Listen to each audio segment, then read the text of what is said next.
కానీ ఈరోజు రాష్ట్రంలో నేను ఇంకొక దురదృష్టకరమైన మాట చెప్పడానికి కూడా నాకు బాధగా ఉంది. ఇటీవల చివరిసారిగా ముఖ్యమంత్రి గారిని కలిసినప్పుడు గతంలోనూ 2 సందర్భాల్లో చెప్పారు, నువ్వు చంద్రబాబు నాయుడు గారిని తిట్టావు, లోకేష్ని తిట్టావు, మరి నేను నిన్ను ఎట్లా ఓన్ చేసుకోవాలని చెప్పి అడిగారు.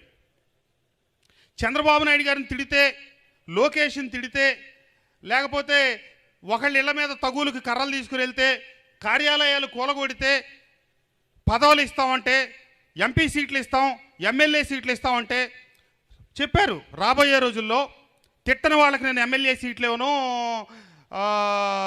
పార్లమెంట్ సభ్యులుగా సీట్లు ఇవ్వనని చెప్పారు. మరి అక్కడ నేను మంచి చేసేవాడిని తప్పితే చెడు చేసేవాడిని కాదు, అనవసరంగా ఒకళ్ళ మీద నోరు బారేసుకునేవాడిని కాదు, బూతులు తిట్టడం నా వల్ల కాని పని. హుందాగా విలువలతో కూడిన రాజకీయం అయితే నేను చేయగలుగుతాను తప్పితే విలువలు తప్పి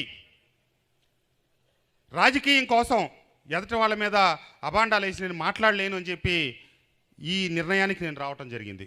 ఈ పై కారణాలు, ఈ కారణాలు, ఇత్యాది కారణాలు అన్నిటితో పట్టుకొని ఇక నా మనసు ఎన్ని సంవత్సరాలైనా సరే ఒకే వేదిక నుంచి రాజకీయం చేయాలని చేస్తానని చెప్పి నాకు దానికి తగ్గ విలువ కానీ, మర్యాద కానీ, గౌరవం కానీ ఏమీ దక్కకపోగా చివరికి చెప్పారు. మొన్న చివరిసారి కలిసినప్పుడు నీకు ఈసారి ఎన్నికల్లో ఆర్థిక వనరులు కూడా సమకూరుస్తాం, నీకు ఇబ్బంది లేకుండా చూస్తాం.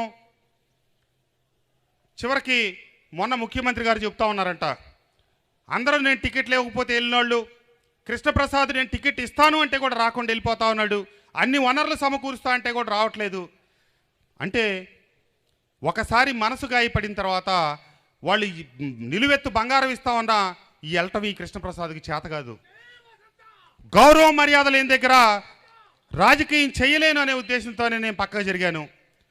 ఎదట వాళ్ళని అసందర్భంగా తిట్టడం, బూతులు తిట్టడం నా వల్ల కాని పని.